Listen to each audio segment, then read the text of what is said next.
As we have Deb's camera on right now, I'd like to introduce you to Deb Barry, who is our facilitator for today.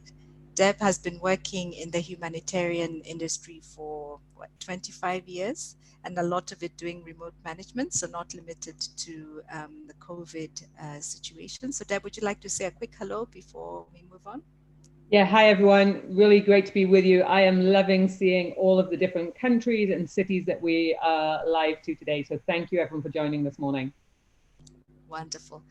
So I am now going to share the presentation. You can see that, Deb? That's correct. Wonderful. Okay, so just a few things before we start to remind us. First of all, this session is recorded, and the recording will be available on the page where you registered for this webinar, and we shall share that page as the session is ongoing. So on that page, you'll be able to find the recording for this webinar, as well as the slides, as well as the opportunity to claim your badge. So please do have a look at that either later today or tomorrow morning. All those options should be open to you. Would also encourage you to use the Q&A box for your questions rather than the chat, as it's easier for us to access and to see any of those questions coming in. So please do feel free to do that. And at this point, I'd also like to give a big thanks to all those who sent their questions in advance. Peter Talbaki from South Sudan talked about audit controls and the difficulty of Wi-Fi. And Deb is going to address some of those challenges we have with remote management. We have Mohammed Kamara, who talked about asking what are the key elements of remote management, and we'll cover those as well. We have Govind Daraj, and I hope I've pronounced that correctly, apologies if not, who asked about some difficulties in the field around communication and remote management. So we will cover that as well. Then we have Samuel Jacobs, who also talked about monitoring of construction projects. How do you do that at a distance? And Deb is going to cover that at quite some depth. So thank you so much for interacting with us. And as you know, you can always write to me if you have any other questions relating to this webinar. Also remember, the last slide on these presentations that we're going to give you is a list of resources that you can look through and you can take advantage of on Kaya. We'll also have a quick survey at the end for you to tell us how you found this webinar. Please do respond to the survey before you quickly leave. And of course, it's very tempting, I know, to look at your phone or your email as the session is going on. But if you want to get the best of it, just try as much as possible to stick with us from the beginning till the end. Those of us who are very active on social media, we have the tweet handle there and the other details that you'll need. So please share all that you're learning as we move through the webinar. So once again, a warm welcome to everybody onto this opportunity. Okay, so, right. So the slides do not want to obey me. Just give me 1 second and we'll see what we can do about that. How is it going on your side, Anne? Everything okay? Yeah, everything okay. Thank you. Wonderful. Okay, so let us see, these are the joys of technology in remote management, the joys of technology. Things can refuse to work when you need them to work. So this is interesting. The slides. Can you see my second slide? Is that all right? Yes, got it. Okay, wonderful. So in terms of introduction, we've already introduced Deb, who's going to be with us through this session, and I'm Sheila Warohio. I'm the Talent Management and Capacity Building Manager at Save the Children. So before we start, I just wanted to raise or to remind us of some of the things we talked about at the first webinar. And what we if you remember, for those of you who are able to attend, we had Sipiwe and Isla who joined this webinar, and they introduced to us 5 elements or 5 pillars of remote management, which can really help us in becoming more and more efficient. The first of these is setting clear objectives and expectations in the team. The second one was holding the team together. Third one, communication, really key, as many of you have already brought out. The fourth one is developing capability. The fifth was role and ownership. So just to mention that all the things Deb will be talking about in this webinar will be related to one of these 5 pillars. And we will just be getting a little bit deeper and coming up with more examples of how actually one can learn around remote management. So without further ado, I would like to hand you over to Deb, who will take us through the rest of the session. Deb, over to you. Hi, everybody.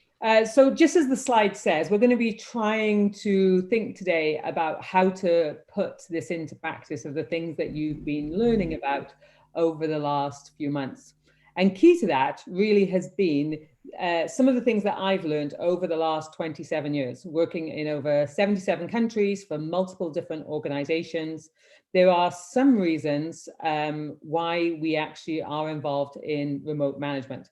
And those can be for many different reasons. So for my first support for remote management came many years ago when I was working in Afghanistan.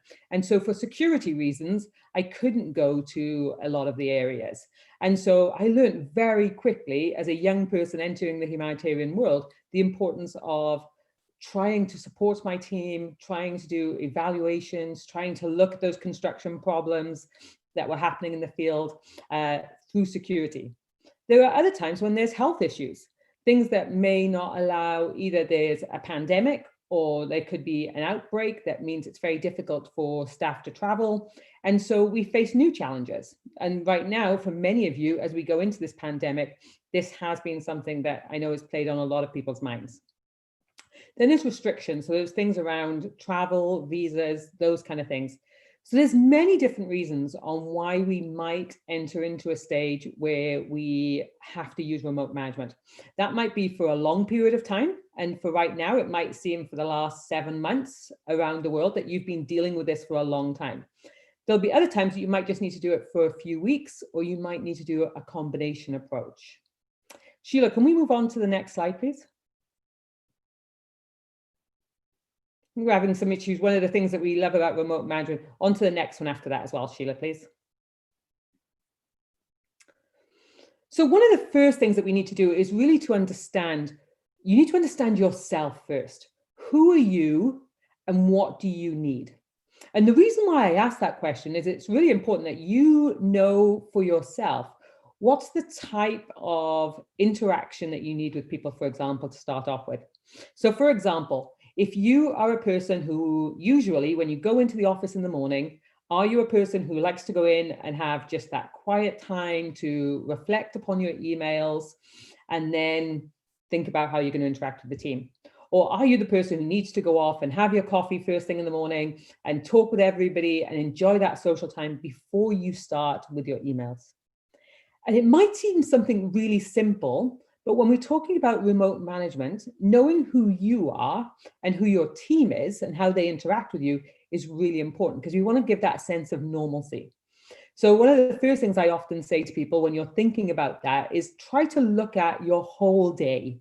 Think about what is it that really makes you feel like you're part of this team? What is it, the role that you like to play? So if it is that you like to kind of catch up with everyone in the morning, think about how can you communicate with your team that way? Do you have a WhatsApp channel or another social media channel where you can chat and interact with your colleagues, just as if you were outside having that little morning break to start off your day? If you're a person who needs to have that time to just think about your emails first, spend time, put in your calendar, your first hour of your day is going to be for emails. So block out that time. Don't start off meetings straight away if that's not the kind of person you are. If you're naturally a person who is really reserved, think about how are you going to react to your team right now? How are you going to build that? If you're a real extrovert and you really love that buzz of the office, think about the environment that you're in. Do you need to have a place where you can look at a window? Do you need to have certain music on in the background? Do you need background noise? There's loads of apps about supporting you in that background. And though that seems really simple, it is a really important part to know that you are being really authentic to yourself. And when we talk about leadership and we talk about managing and holding that space, one of the first things we need to do is recognize, who are we? What do I need? What does my team need from me? If I'm constantly stressed and thinking, oh my gosh, I'm not doing enough, we're not going to be able to be really effective. So think about, how do you want to start up some of those communications? And so looking at those questions, there's lots of, personality groups you can look at, to look at kind of find out more about yourself, and we can make sure those links are on there as well within the group, so that you understand yourself as a manager and as your team will know you. So those are some of the things to first think about when we're thinking about what is it that I need right from day one in these situations. If you go on to the next one. We've all talked about this a lot, and we know that it is really important that our communication is key to us really being able to be successful. And the real part of that, first of all, is just not to rely on one form of communication. And this can be really hard because we get into a world where we're on Teams or we're on Zoom or there's so many different channels that we could be on. But having a good plan, talking to your team, your colleagues, your stakeholders, and saying about, how are we going to connect? What are we going to use to connect formally? So there's the formal parts of our work that we do, that we try to prioritize with. So where are our reports going to go? Where are we going to hold information? How are we going to share documents? How are we going to have live discussions and think about sharing ideas? What's the whiteboard that we're now going to use if we were all in a room together? And then there's those kind of corridor talks, those kind of ideas, those things that happen when we walk down the corridor and we think, oh my gosh, I've got a great idea. How are you going to get that same energy over some form of chat? What are your colleagues happy with? So working as a team, what are your new ways of working? So trying different things. Some of them are going to be really formal, that you can just put an idea. You don't have to do a long explanation of email. Then you're going to have the email. Then you're going to have the time that people can actually then feed back into you with ideas. Think about those polling situations that you have out there.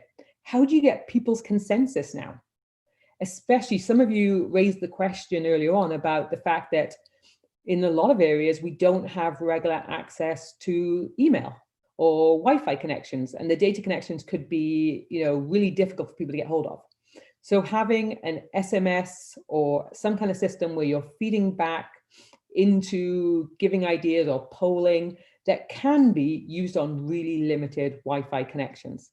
But people's opinions, and this is what's really important, people still want to feel part of that process. They want to be able to communicate with you.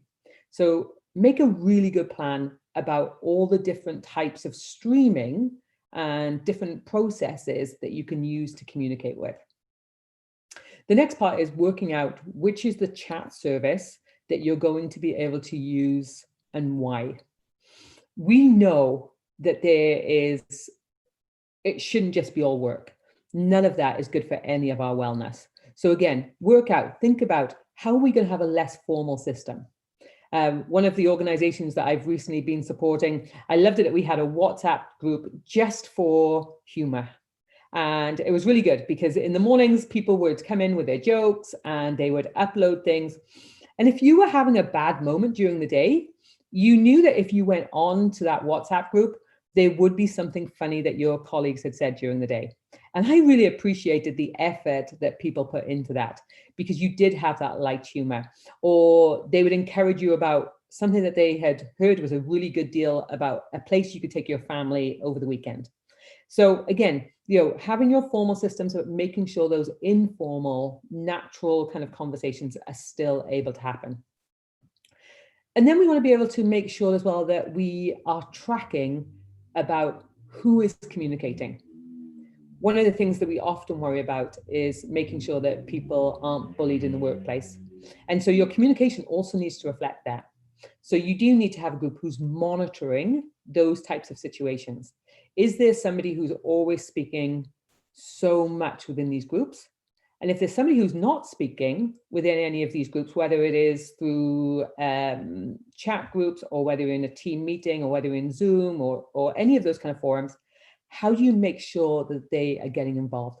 Encourage people to feel like they can be comfortable with these things that are happening for them. It is a really different world. I feel really grateful the fact that for the last 27 years, I have had to do so much remote management in my career. So when the pandemic actually hit, it wasn't strange for me to be sitting in front of you on my laptop, talking to lots of people around the world, because we've had to be able to do that for a long period of time. But I completely understand that there are so many people that this has been completely new for. So we really do need to have that trust and empathy with our colleagues that we're going to try out these different forms of communication and they might work for a certain period of time, and then we might need to change them. And so find out from your colleagues. And again, in a local context, there's always so many more things that people like to use than we might have thought about before as well. So just be aware of that. The next one. The next part is something that is really important when we think about empathy. And I love this photo, and I'm sure this picture, I'm sure a lot of you at the moment can appreciate that. For a lot of you, trying to find a real place where you can have a meeting or some time to actually not be disturbed can be really difficult. You might have a very busy home. You might be having people who are now having to isolate for longer. And so, you might be actually end up sitting in a cupboard. I'm really fortunate today. I actually have a room that hopefully, I've had to put a sign on the door, do not knock the door. Hopefully nobody will come running in. But I think it's really important that we have that real understanding, though, for all of our colleagues, that these things might not be as simple for them, that we are all going to have unique circumstances, that people will be finding themselves maybe sitting in a car, sitting in a closet, trying to get just that space to be able to work right now. And those things we do have to acknowledge. How long are we keeping people online with us for? What am I asking them to do? Am I asking them to attend lots of meetings? Am I asking them to have lots of people come into their homes? What is their confidence? For many people, even standing up in front of a room can be really daunting and make them feel really physically sick. Now, if you're asking them to actually stand up to be online and to have them come into whatever that safe space is that they're now going to communicate, can be really difficult. So again, talk to your colleagues, talk about what's the best hours for them to have meetings. We have a very different way of working. Don't just rely on the calendar. Don't just rely on what would this system look like for me, because actually there are so many things happening when somebody's working remotely that don't fit into a calendar. And people don't want to be like, well, that's the time that my children are going to school, or that's the time that I know the neighborhood is really loud because that's the time that the garbage people come by and there's lots of things going on in the street, or it's rush hour. So just be really conscious that there could be lots of other issues around it that we haven't had to take into consideration before when planning our workload. And then take time to find out what else could we change about the way that we interact. So I love the fact that Sheila said to you, just at the beginning of this, it is really tempting quite often when you're remote managing to turn off your camera and to be doing other things. Especially if you are working from home, you might think, oh my gosh, this is a great opportunity. I can be doing the ironing, cutting the vegetables ready for dinner tonight. And it's about being able to prioritize and know, what do I really want to be able to get out of these meetings? What's this time being allocated for? can I really feel like I'm engaged right now and really protect this time for me to have this open space to be able to think about what's going on? I hope today that you guys have been able to prioritize your time this morning, that you are looking at this as an opportunity for you to breathe and think about what is it that I can do to manage this space even better going forward. So the next thing I want you to think about, though, is now when you think about your workspace, is maintaining some of your workplace traditions. If we can move on to the next slide, Sheila. And this is really important. I love that the more countries I go to and the more country offices and more organizations that I support, is that you get to see different cultures. But with those cultures become some of the difficulties that maybe we don't take into consideration like before. So for example, language. The last couple of months, I've been supporting a country office in an organization in the Middle East. And I realized about a week into this that when we were having meetings, that because I'm an English speaker, not an Arabic speaker, that all the meetings were being in English. Now, usually you would have somebody who was maybe struggling with the language sitting next to somebody and translating for them. That's really difficult when you're over Zoom or over one of the other groups for them to get the right translation. And so I quickly realized that actually what I need to do is actually send out agendas and discussion points and actually have more breakout rooms when we're having our meetings for these discussions and translations to happen. It's sometimes we default, because I was there in a senior role, that all meetings now needed to take place in English. Yes, this organization worked a lot in English, but I still need to be really aware that language and translation and understanding still needs to happen. And again, and I say that even trying to slow myself down right now, realizing that the majority of people, even on this Zoom and Facebook Live, will be English as a second, third, or fourth language. As a person from Wales, when I get excited and talking about these topics, I speak super fast, as you probably have already guessed. So I have to remember to slow down. And when we think about the language that we're using and any lags in, the internet connection and things like that, we need to make sure that we are planning for that. How are people hearing the words that I'm using? What is the language? Am I allowing for translation? Am I allowing for people to understand? We don't have the opportunities for people as much to put up their hand. So we've got to make sure that that happens. Our beliefs as well. What is it now as we look at these different situations? Some of the countries that we might be working in will have faced real difficult challenges at this time. When we think about the pandemic, for example, there is a lot of conflicting information out there. And it is really difficult for people to have the ability to fact check and look at those facts and say, okay, what is real? What is the information I need to be taking on board? So making sure that people have that space to explore their beliefs, explore some of these different thought processes, and make it a safe environment. When people aren't in the same physical space, it can be really difficult to have that understanding. Or some of those, again, sidebar conversations that help us to build trust and empathy. So make sure that you're also encouraging your colleagues not to worry about having clicks, but making sure if they are struggling with something that somebody's saying, that they take time to just speak with them. Find out, where did this information come from? What were some of their thoughts around it? The next thing we have to do is to prioritize.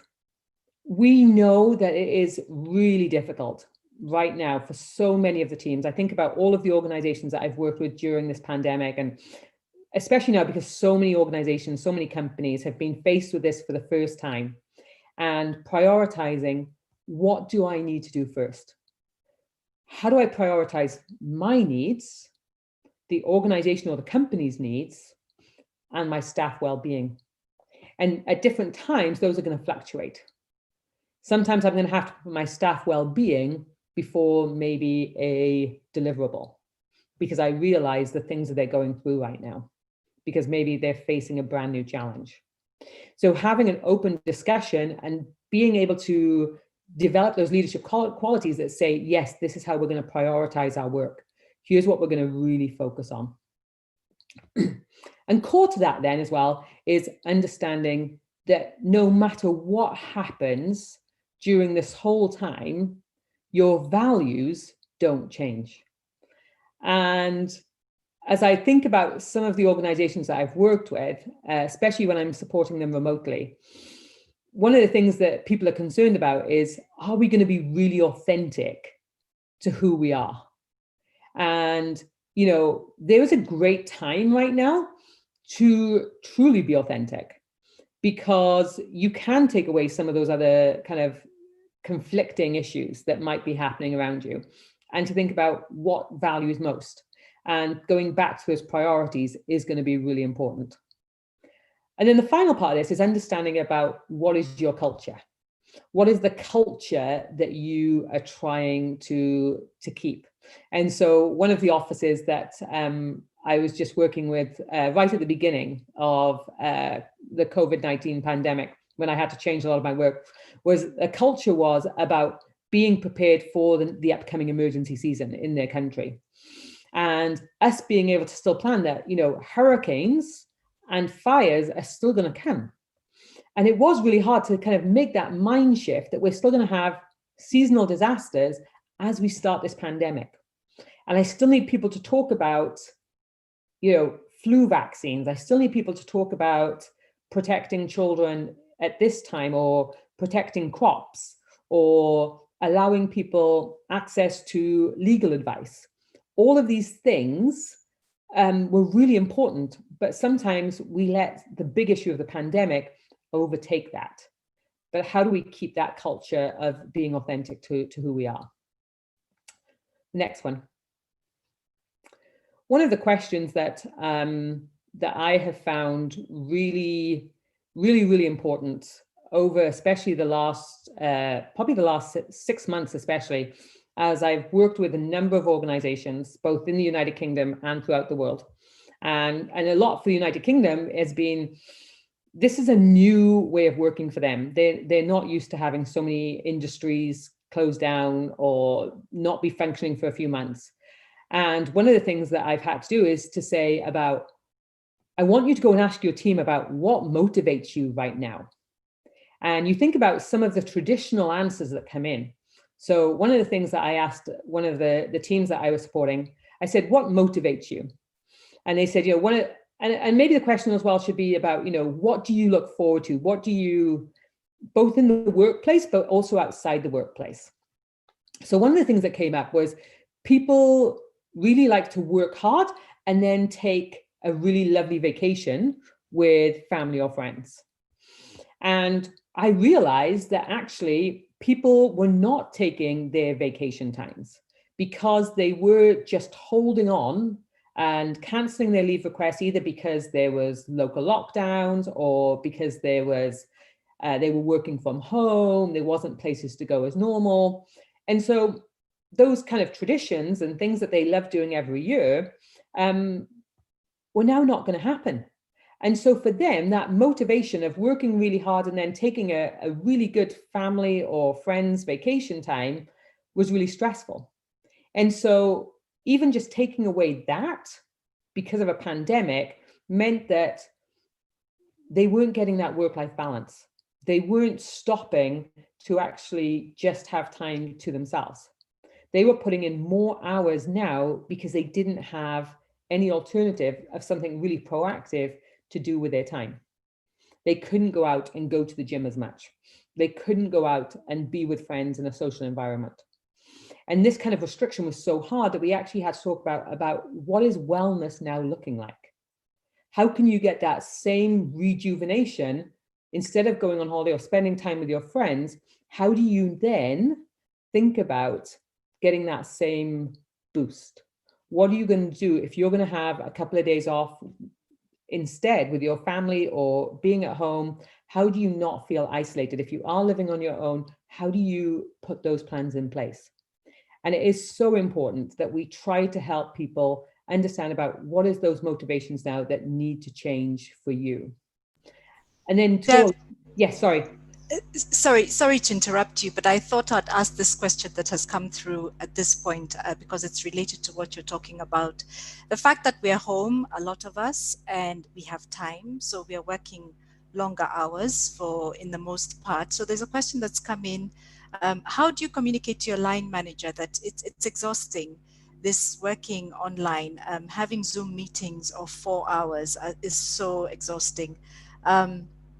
And also because there's this flexibility and we are indeed working longer hours, sometimes we're being taken advantage of as well by an employer, and the workload is increasing simply because we can work. So any tips of how we can manage that?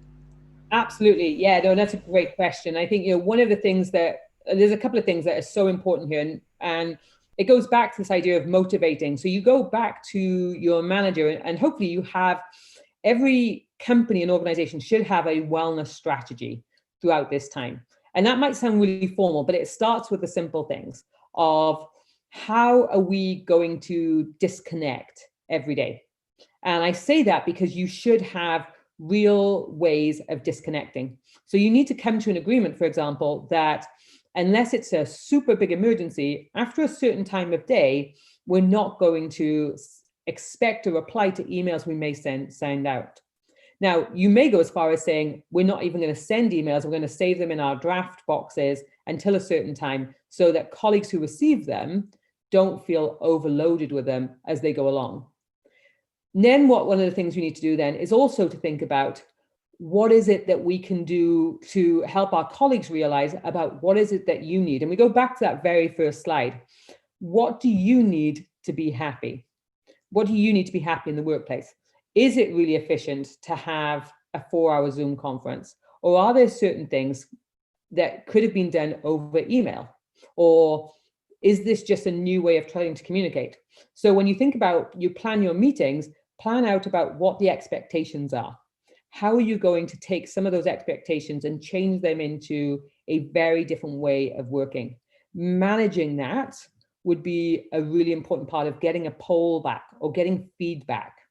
Feedback is so important at this time. So even if you have a meeting, just say, is there something we could have done differently in this meeting that would have made it more effective? If we'd asked our questions in advance, would we have saved time? If we'd had a better agenda or different people coming in with tasks already completed, or we had a spreadsheet of information that people filled in rather than spending an hour of everyone going around the room.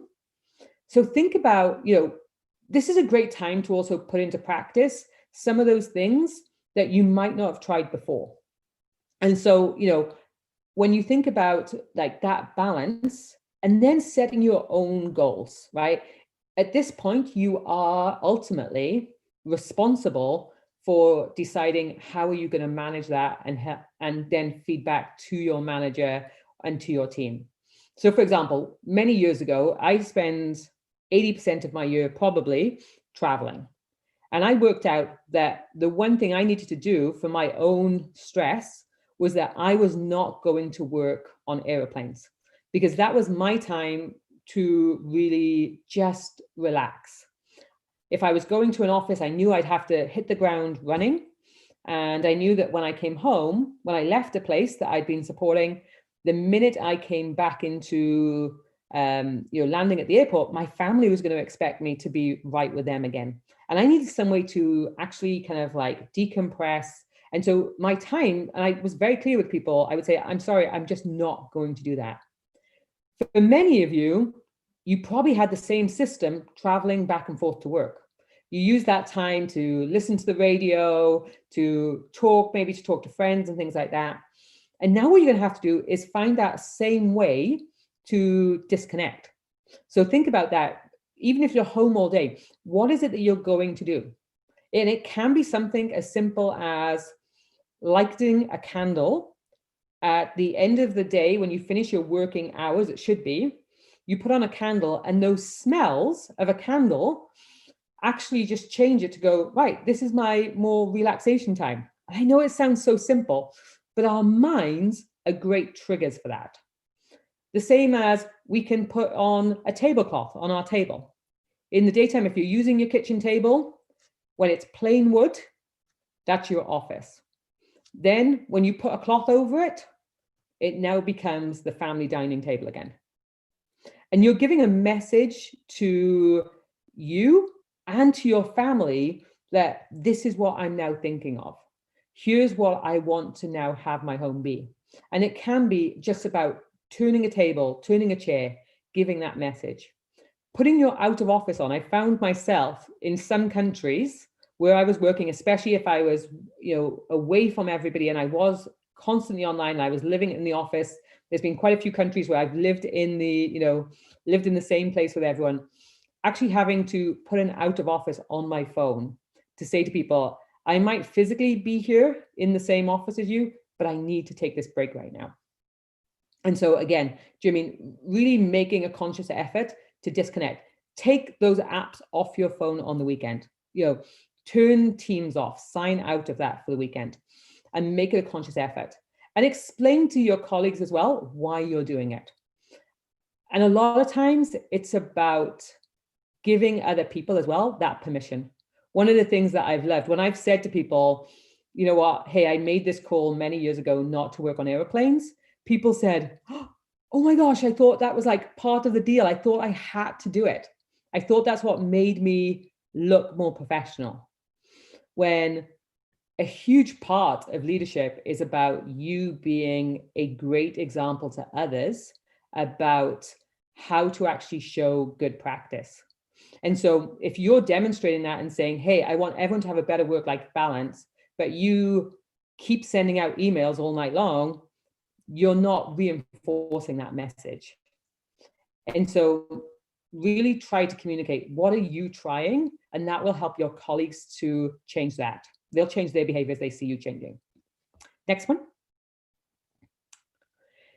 And this goes along with it as well, I know it sounds a little cheesy, so please bear with me when I say this one, but your attitude about when you work remotely is about you have to make that really good attitude to staying positive. People are looking to you within your team to be positive about this, that you are going to use this as an opportunity to maybe try something that's a little bit different. You're going to really appreciate your team. One of the hardest things about remote management, one of the biggest amount of feedback that I get is that team members feel unappreciated because we keep throwing things out there.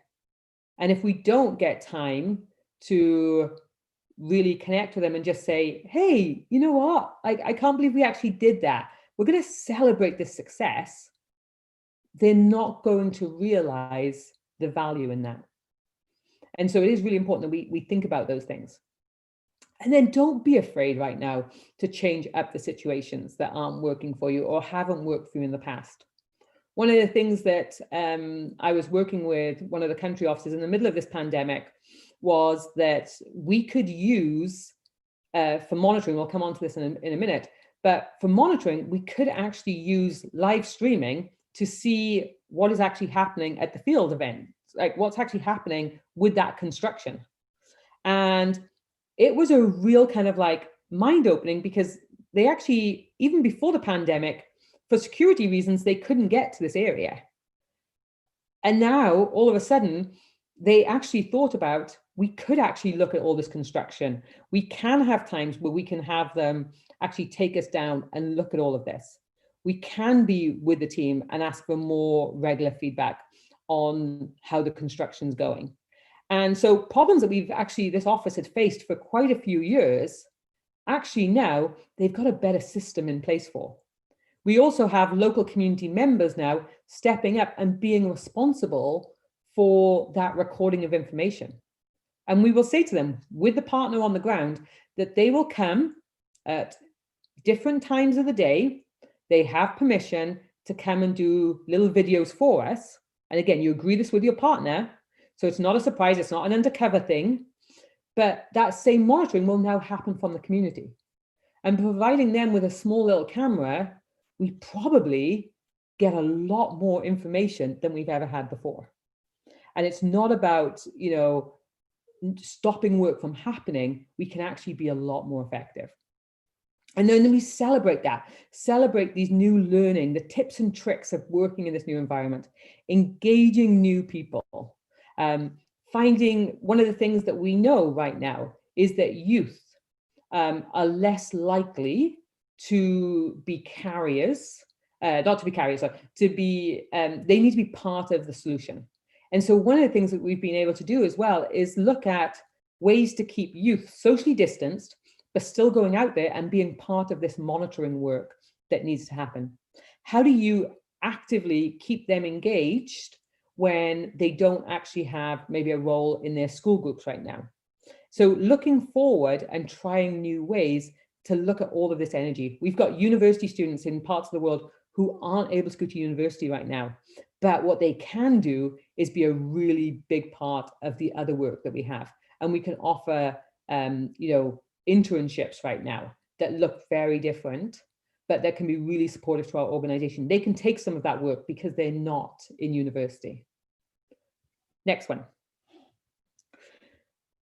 One of the things that often comes up, and it is probably one of the most difficult issues that people are scared about addressing during times of remote management. Often we end up doing remote management because we're in a situation where there's heightened issues, whether that is security or health or restrictions for visas. And we keep thinking, well, we'll wait until we can meet with them in person. If there is anything that I have learned over the last 25 years, it is that we cannot afford to ignore underperformance. We have to have those really difficult discussions. We have to make the effort to be really open. And this goes back to where we talk about communication, to really say that we need to be thinking about what is the expectations that we have.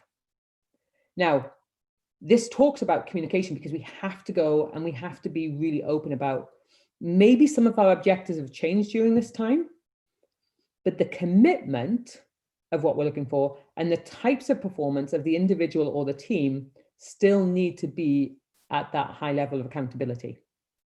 And so what you will look at is then deciding about what are our goals right now? Do we need to change them? And it could be as simple as your wording before might have been that you were going to identify working with 5 new partners over the next year. Well, it's now a pandemic. You can't go out and work with these 5 partners. But what you can do is maybe what we're going to do now is look at strengthening existing partners or finding maybe 2 partners who are going to help us work during this time that's remote. You agree with that, and then our materials might have changed. But still, partnerships is that focus, and strengthening and being accountable and doing our work for our partners is still key. What we don't say is, right, yeah, no, forget that objective, we're not going to do it.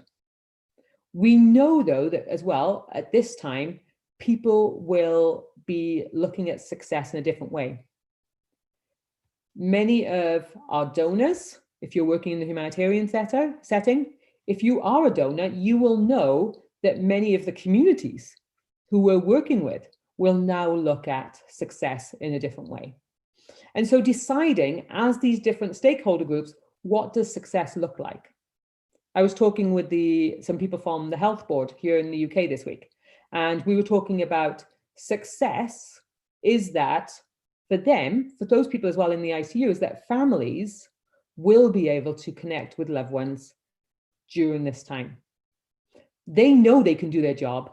They know that they have the equipment, but the bigger issue that the staff are really concerned about right now that people haven't talked about and what affects the NHS staff is about how do they help people still have dignity within the hospital? There's some things they can't change. They can't change maybe, how effective some of the medicine is going to be. They're going to work hard at that. But what they know they can be successful at is how to help families connect with loved ones when you've got all of these restrictions going into hospitals and you've got more people. And so if you want to have a successful health board, you do have to think about some of those questions. You do need to think about what will keep my staff motivated right now? What will be an indicator to them that they can control? And so having those with different stakeholders, and it means stepping back and just looking at success a different way.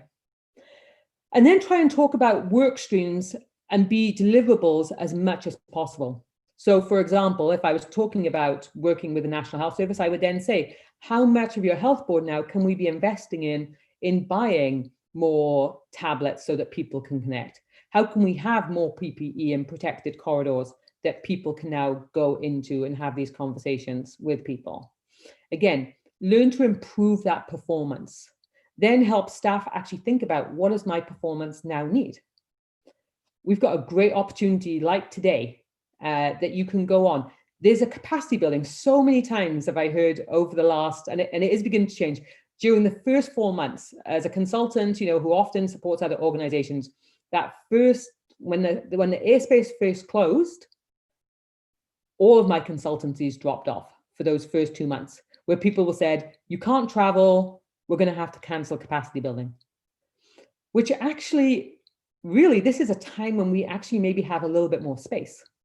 We have opportunities to come online and to try new platforms. And so actually, capacity building can really happen. We can be putting things into place. We've got great platforms like here at the Humanitarian Leadership Academy that you can join in. Your staff, if they're struggling with different things, have them sign up for these courses. Have them sign up for new opportunities. Sheila, was there a question that came in? Yeah, and I thought this is a good place to bring it. The challenge of working with partners who are at a distance, who maybe do not have access to technology. You did talk about having a camera, making a camera available to them, for example, which I think is part of the solution. But a few people have brought up this concern of working with partners who don't have the technology, don't have the Wi-Fi. How do you reach those distance places? How do you monitor programs at a distance with that kind of a situation? And of course, capacity also comes in. Yeah. So a lot of that comes through, we've done a lot of SMS kind of updates from partners and gone back to donors to actually look at making sure that we get some more of those battery packs and information and data, and working out what's the lowest form of data that we can be using. I mean, I'm always amazed at things like, the WhatsApp groups allow people to still send information through that can then be stored offline until there's enough data to be able to come in. There's also the ways of actually having some of those interviews over the phone, investing in that. We've found, all of the countries, and I've probably connected during, well, I know over the last 20 years, 120 countries, we did a kind of look at, over 120 countries that we've worked with. We've always found a solution to be able to reach out even to the furthest kind of donor or a partner about ways that we will connect with them, even through security. So whether or not it is sending information back and forth, whether it is about having phone calls with them, we do have access to phone lines, or agreeing to meet in certain cases, even during the pandemic, what we've looked for is understanding from local organizations about what is a safe distance to actually meet with them in person. And we do get humanitarian access, or we can get business agreements.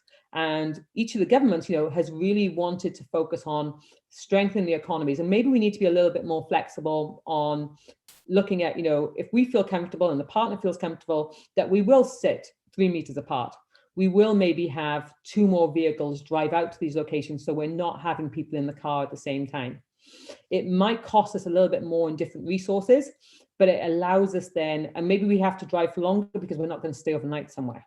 But it could give us certain amounts of access that we hadn't thought about before.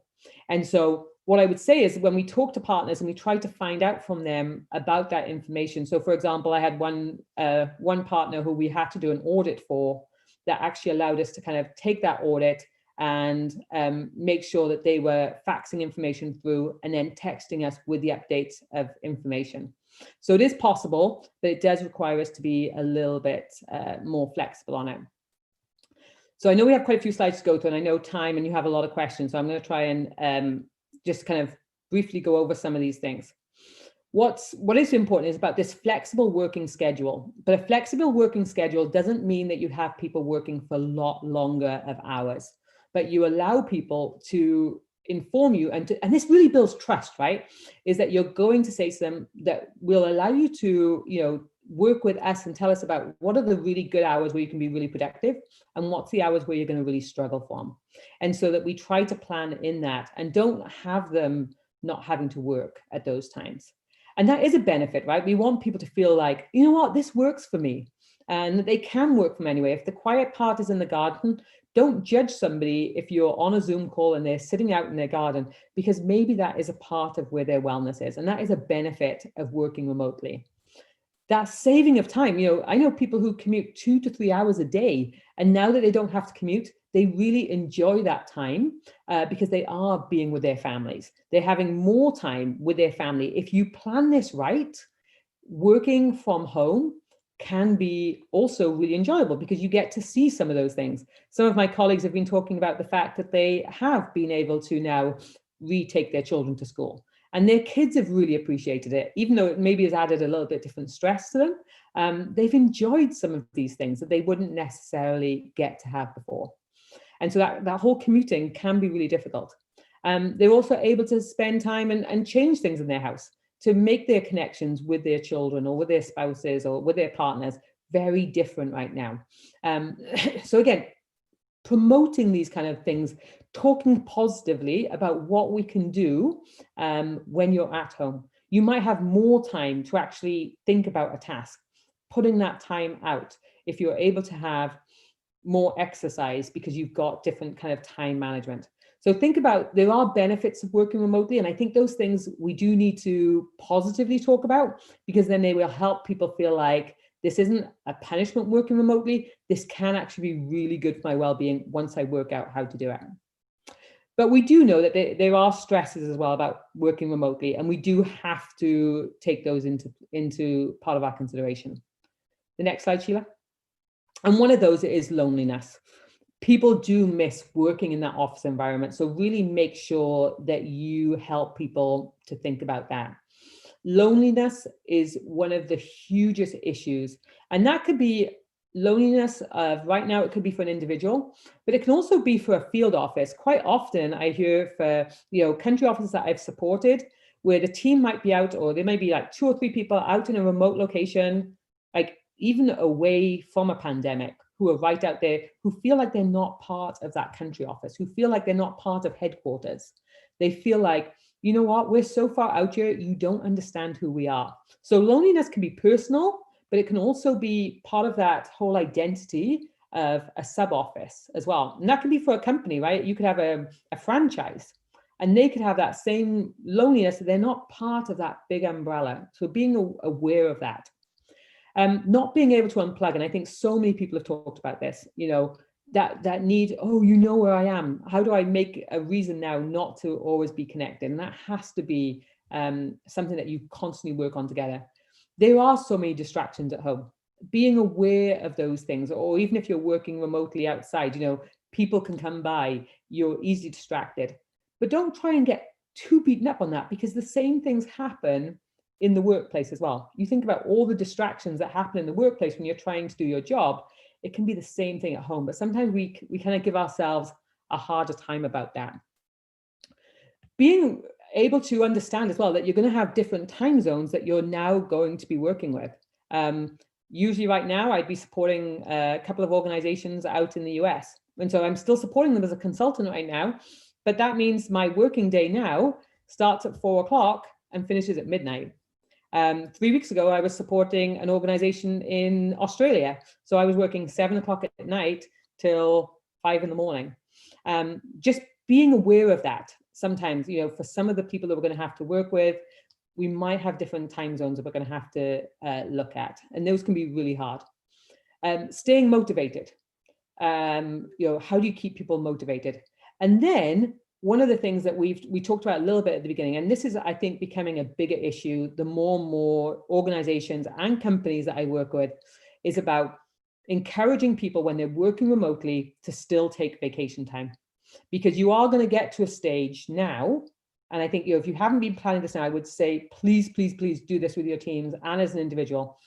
As we come to the end of the year, lots of people are not taking their vacation time. And we're going to get to the point when they know they can only take over maybe 5 days, that it's going to be really, really difficult for them. And you're going to have a lag then in your project management if you haven't had people taking their vacation times now. So again, we know that it's difficult because people are at home and they can't quite see the value of taking it, but we want them to think about that on a wellness side. It is also, we've talked a lot about this, reliable Wi-Fi is extremely difficult. I know there will be many of you today who even during this will have struggled, like, why did my Wi-Fi connection go down? And just realizing, we're not always going to have everybody connected. The same as the mute button, right? Or technology.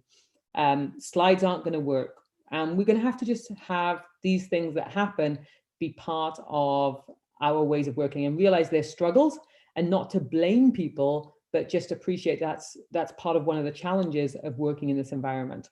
And communication, it will be really difficult. And how do you have those conversations? If you plan, but don't plan. I mean, I was working with a country office that knows they're only going to get 2 hours of Wi-Fi a day.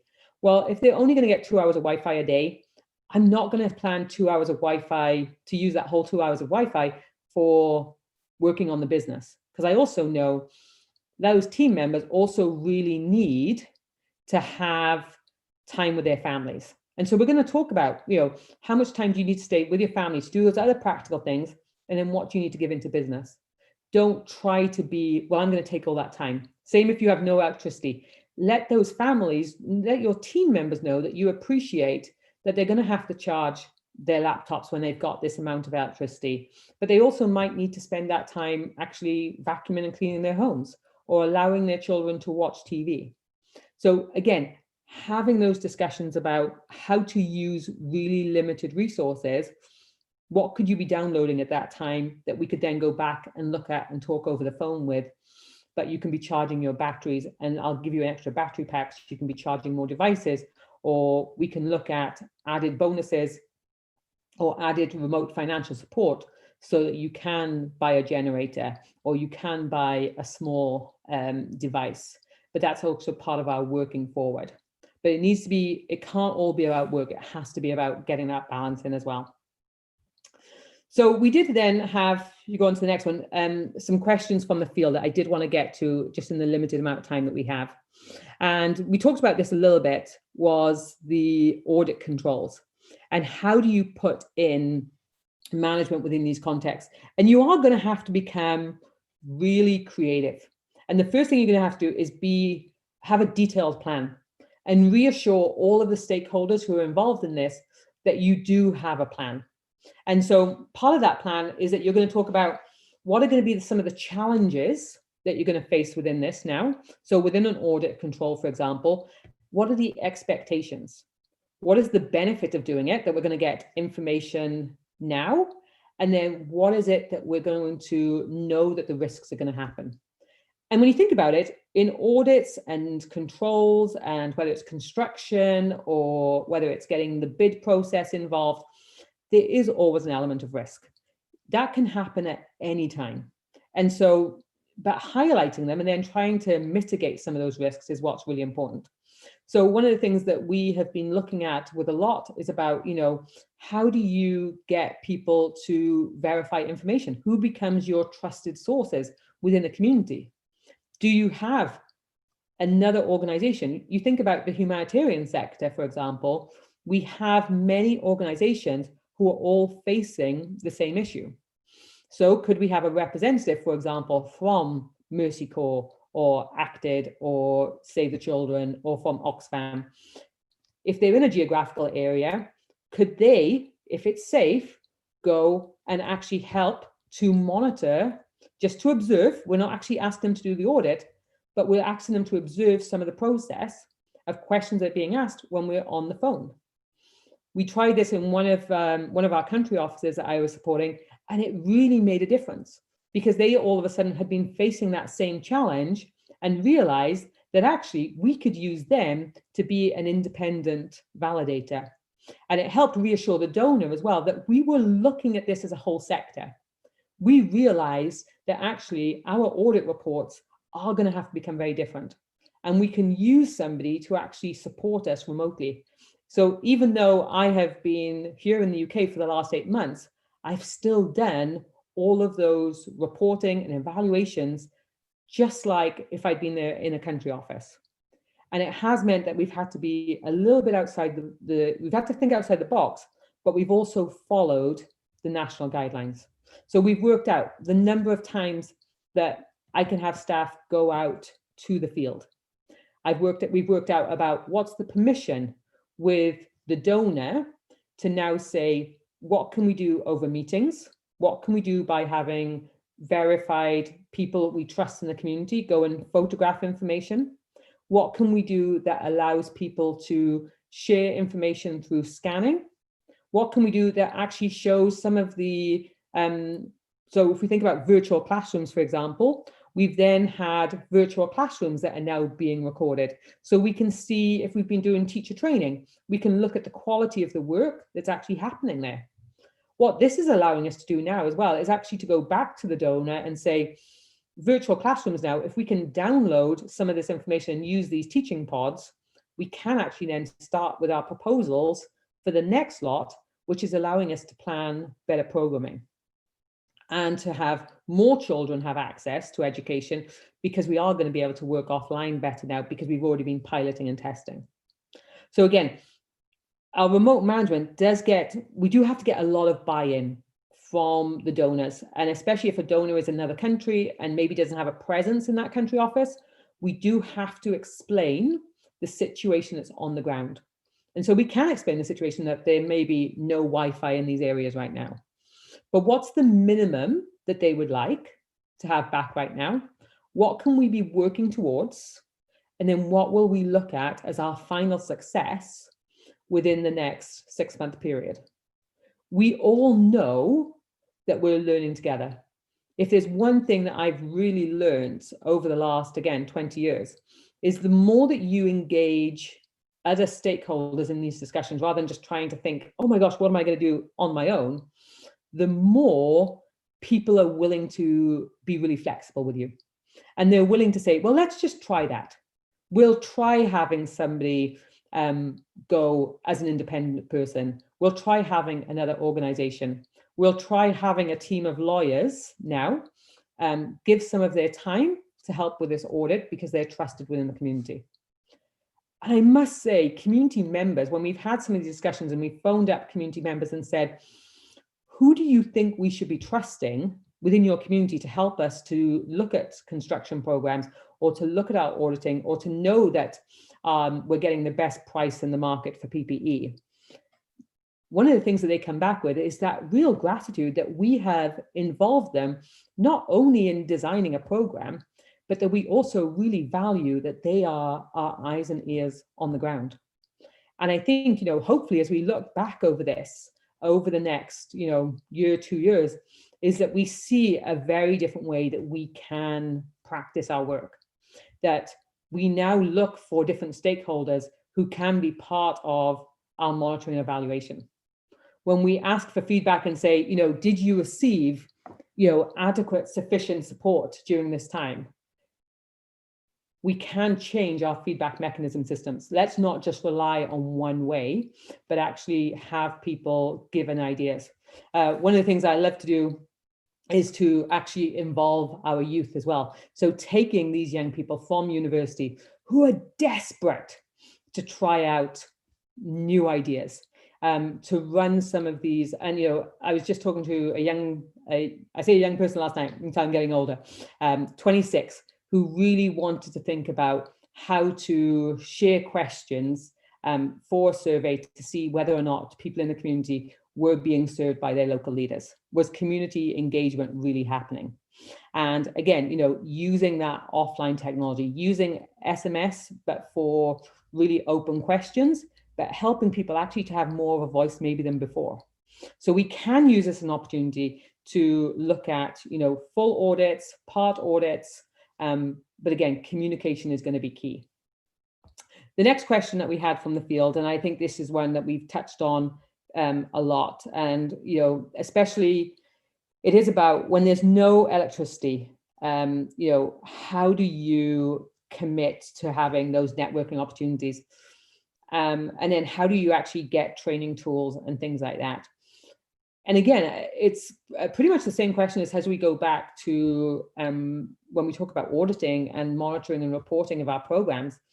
It's about, we do have to work together. One of the things that I have found myself thinking a lot about over the last few years, as we've looked at the European refugee crisis, for example, is this is a question we've been trying to face with the UN organizations, and something that really came about 4 years ago. They developed this UN passport for education and looked at, one of the things that a lot of refugees on the move talked about was, they hadn't been able to get their qualifications when they had to leave these countries, but they still wanted to be able to continue their education.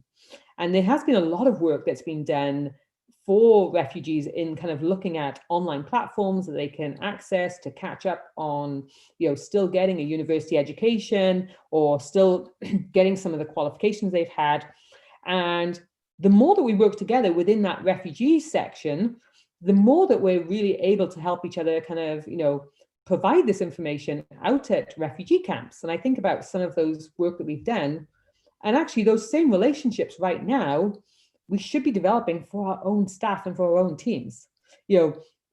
Remote working, remote networking, we do this for the beneficiaries, but we haven't thought about it maybe for all of us who are working in the sector. And so let's use some of those platforms that are out there that have been developed for people to continue to do their connections with other groups, for their connections to think about, using low bandwidth. There's been so much research. I mean, you only have to Google about research for refugees about continuing education, continuing links to communities and societies, that actually there is lots of different platforms that can be used. And when I talk to refugees, they want more, and so they should be getting that access, but so should our staff. And so it is really important that we look at working together with other sectors to kind of keep that opportunity going. Offering your team. So again, think about, use that mind shift, work with your team members to say, okay, usually we would pay to send you to this training. What we're going to do right now is look at maybe providing you with more mobile data cards, because that's a lower bandwidth that you can go from your phone, or upgrading your smartphone so that you can actually connect and attend some of these trainings. One of the things that I worked out with one of the country offices was, rather than, we were paying a lot for regular broadband in their homes, but the connection was a lot worse than if we were just using their phones. And so by upgrading their phones to tablets, we were actually able to help them be more connected to different training groups. So again, work with the local phone companies, going back to them and changing the way that we think about some of those virtual classrooms that we have. One of the things that I think, the Ministry of Education in so many countries around the world is looking at this for children, adults, but also for the workforce.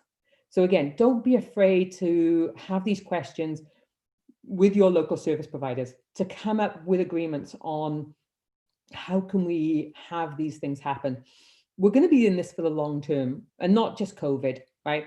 This is going to be something that we need to be working on more and more anyway, about how we keep connected. How do we bring people in? Yes, Sheila, do you have a question?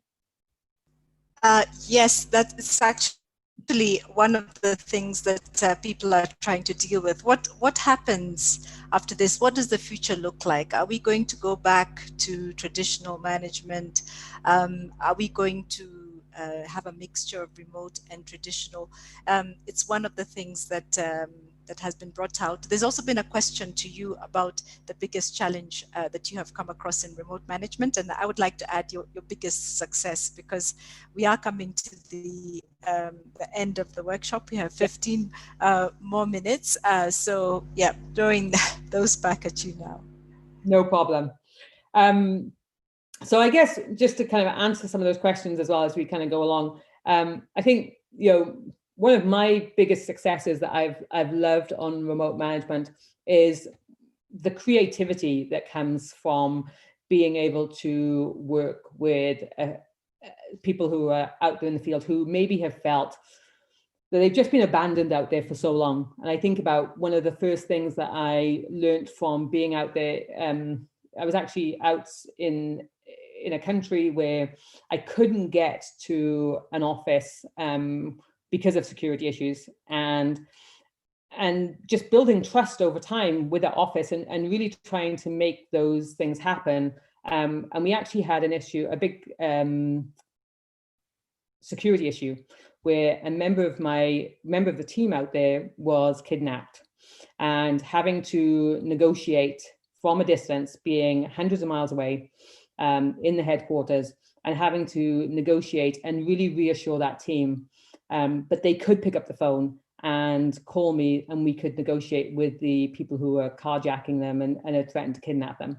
And as we went through that big security issue together, and we looked at how do we address that, and after, fortunately, the two staff who were carjacked and held for a while were released safely. And I never got to see that office in person, but I know we will always have that connection because we had spent so long building that relationship up for a year beforehand that they knew that they could talk to me anytime. They knew the level of support that I had for them. They knew that, I was just a click away. I think just being that little bit more like further back from them as well gave me that opportunity to be really calm in that time of crisis. And I don't, and we still have that connection even, 17 years later. And I think, for me, that was really important. And I know that remote management, even in the most stressful situations, can really work. And I've seen that. I know lives can really depend on it. But I also know that when we do it right and we spend all that time, that we can still protect our staff physically, emotionally, and be really a part of who they are. I am a people's person. I would love to be with them, but it doesn't take away from what we can do. I think one of the biggest challenge is performance management. And it is something I am really passionate about because you can't shy away from it. And it is really, really hard to have some of those difficult conversations, I've spent a lot of time working in the US where we're very much kind of like, direct, and we want to have it. And I think sometimes not seeing the person interact with us is really, really difficult. And then being able to kind of really come up with that plan where you're constantly being able to work with them takes a lot on both sides. It takes a lot from your side as you're a manager to really trust them, that they're going to think about being on that performance tracker, and really giving people lots of opportunities to show their work and not to get sidetracked with other people giving you their opinion. If you're in the office, it's easier to see what the performance tracker is doing.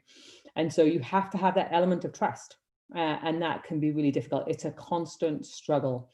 And then that ability to show empathy. But I think one of the things that I really do love about remote management is that,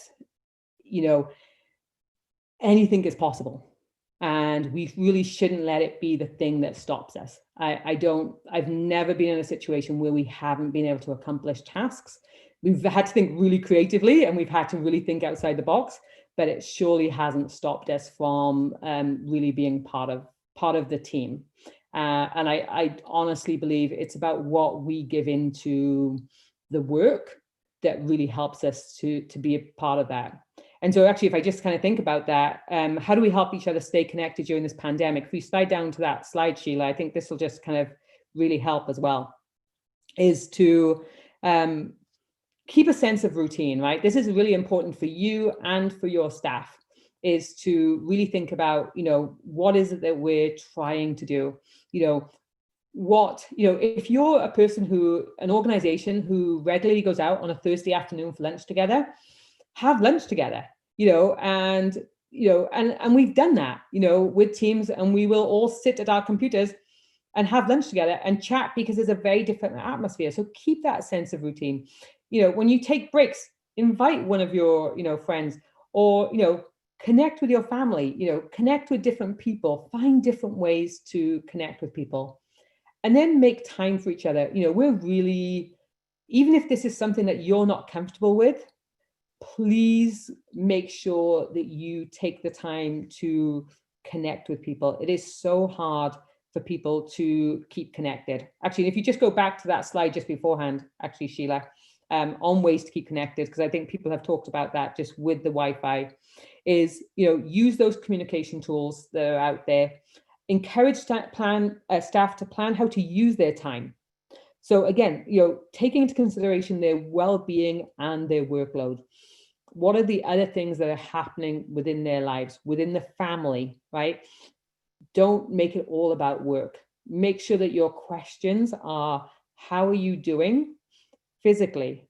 Are you getting up from your desk? Are you walking around? If you're not going out and getting vitamin D, if you now are just in your space, even with any of the lockdown restrictions, how are you getting those physical supplements to you?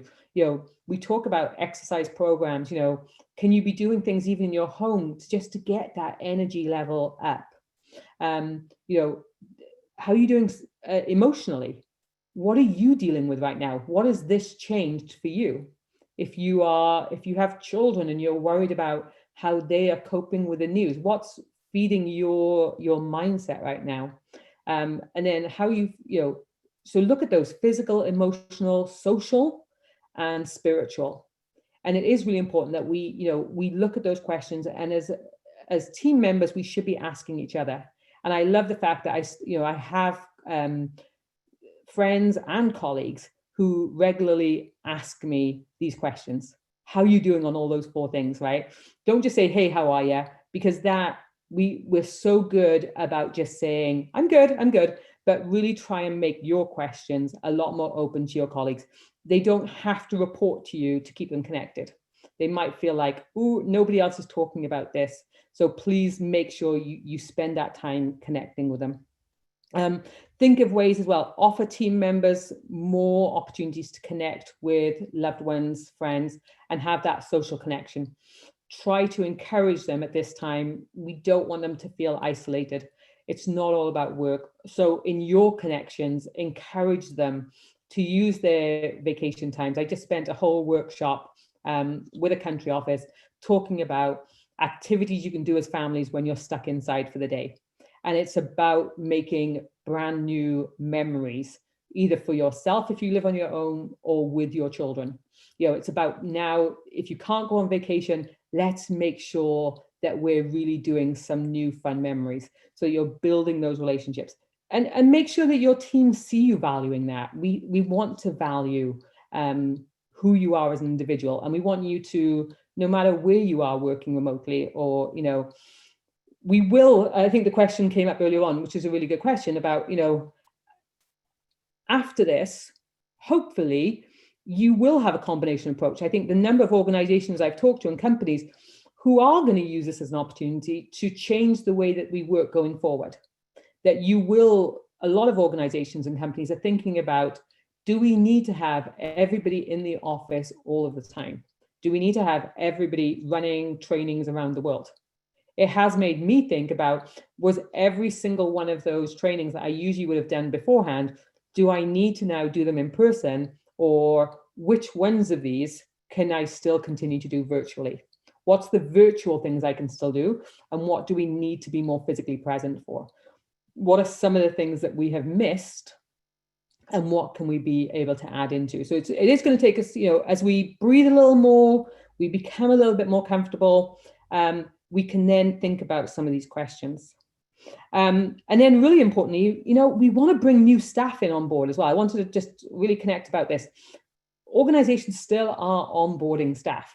And again, we have to think about the different ways that we can onboard staff. So forget about, maybe some of our old ways that we did it, but still have those welcoming days. Do you mean welcome a new staff member on board? Give them opportunities to find out what were some of the things that we've loved to do as an organization or as a company. make sure that we help them to feel part of the team, give them a buddy system, have them make it so it's really effective to really want to be part of this organization. We are in a time where people we know are looking at changing professions because of all of the economic situations that are out there. So let's still make our organizations be a really good place to come, because we've got something that we can offer them that maybe they weren't able to find in other places. I just wanted to touch on as well, some people talked about, one of the other questions that came in on, can we carry out research remotely as well? Again, it's the same thing as monitoring and evaluation. We don't need to stop our research because we can't physically be out there. And again, there is that element, and again, we have to look for the positives in these things as well. You know, people can be more open when we are doing research remotely. You know, yes, we can verify things and we can follow up, and maybe we're going to have to extend some of our research windows to collect information and to verify information later on.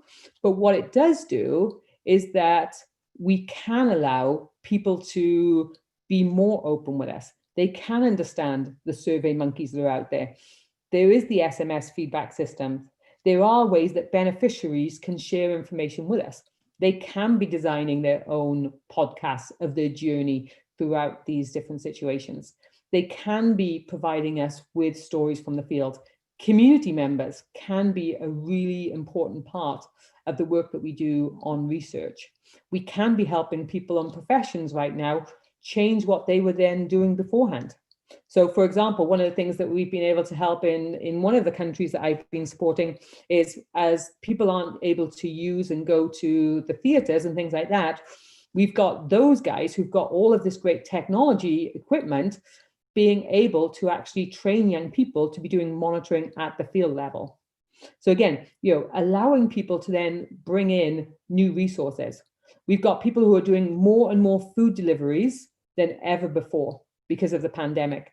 And so what happens now is that we want people who are going out to do food deliveries. So we've been doing everything with teachers, for example, in certain countries, that if they're going out to deliver work to children because there's no Wi-Fi connection, as they go there, can they go with certain questions in their minds about child protection or access to food services or access to healthcare?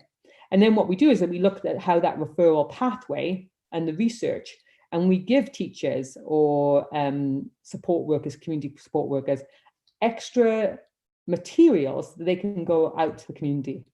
There's plenty of ways that we can become creative and outreach in a very different way. So when we think about, you know, how do we connect with these people, it is really important that we think outside the box. And then just on, you know, a lot of people have asked about how do we safely transition this idea as well about going back into the work environment. And this should all be part of our wellness strategy right now. We shouldn't just assume it is going to be really difficult for people to make that transition to go back into the workplace. It is not going to be easy going back into any workspace, even if you've been sick or if there's been security issues, even before the pandemic. Helping people return to the workplace is really hard. So make a plan for it now. Develop those health and safety guidelines. Make it a transitional approach. Make sure that people are connecting. You send photographs. We're doing it with schools right now. We're giving children little videos of schools that they may go back into, so they get a sense of the new procedures that are going to be in place. And then have those standards agree with everyone and keep everyone really engaged. I'm just going to give one final quote before we go into the final part. And I think this is a really important part, right? And teamwork is about coming together and being able to be supportive to each other. But keeping together is progress. Working together is success. And I would encourage you to really think about what is success at this time. It is something that will be very different to where you were this time last year, but it's also something to be embraced. I've absolutely loved the teams that I've worked with over the years in many, many different cultures and situations. And I feel just as close to them as I do to the ones that I spend all of my time with as well, if I'm with them in person. If we put forth the effort, I know that we can make this successful. It does require us to be really flexible and very different, but it can be a really enriching experience as well, where we learn lots of new things together and really enrich the work that we do for all of the communities that we serve. Deb, thank you so very much. And I'm sorry I rushed you there towards the end as we're time bound. I'm sorry, guys. You know, and we still have almost all 500 of our participants. So that just goes to tell you how much we have enjoyed and learned from this webinar. I personally have taken quite a bit away. And also talking about onboarding, it's one of the questions that came up, and it was great that you covered it. Thank you for taking time to come and speak to us. Remote management is going to continue to be a challenge and a joy and a success. We're learning new things, new ways of working. On the screen now, I've put in some more resources that you could take advantage of. And I'd very much appreciate if you could do this quick poll to give us some feedback on how you found this webinar.